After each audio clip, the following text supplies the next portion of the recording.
I'm Edgar Villanueva, and today I am the face of America.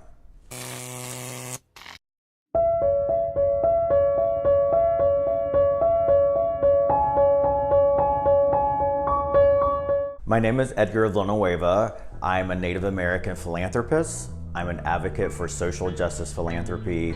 In a variety of ways, I seek to engage, educate, motivate funders and those who are moving resources into communities to do that through a racial equity lens.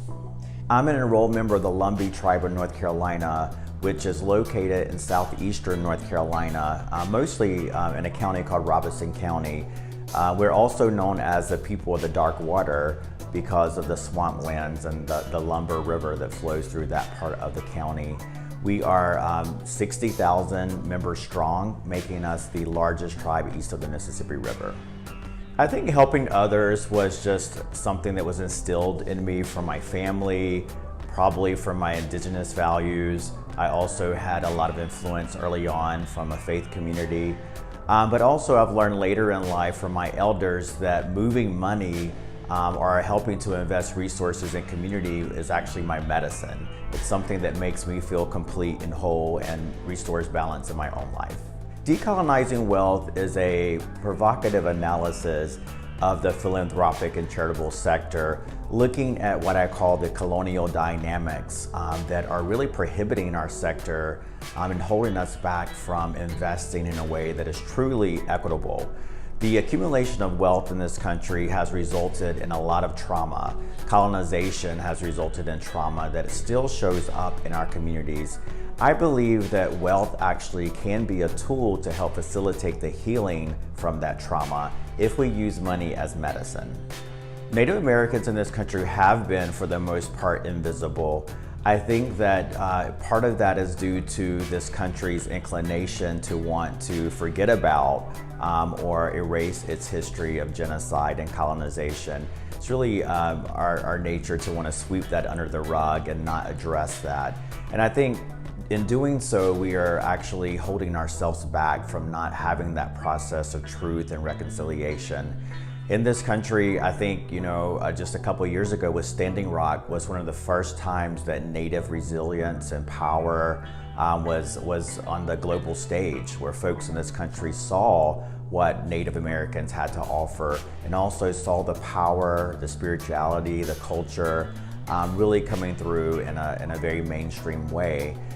Since then, I think that we are becoming a lot more visible. We're having major success in movements and resistance in protecting our lands, our culture, our languages. We're seeing right now in this election season, more Native American women are running for office than ever before in our history. So it's actually a great time to be Indigenous in the United States. I think that all of us from marginalized communities have to understand the power of our voice. And not just our single voice, but our collective voice. Standing Rock, I think, showed that for us, that when we come together across tribes, across boundaries, that we really can accomplish a lot and that we have a very strong, powerful contingent. So I think that we have to first understand that and then organize and come together and then find ways to run for office, starting locally. We're seeing now that, I think the world is looking toward Native Americans for our wisdom and our leadership and to really understand how we can sustain this economy and this land in order to really get out of the mess that we're in right now. I think culture was transmitted to me in a way that was very organic. It wasn't until I was older that I began to look back and reflect on my life and have conversations with my family that I began to realize that there were certain values instilled in me that were because we were Native American.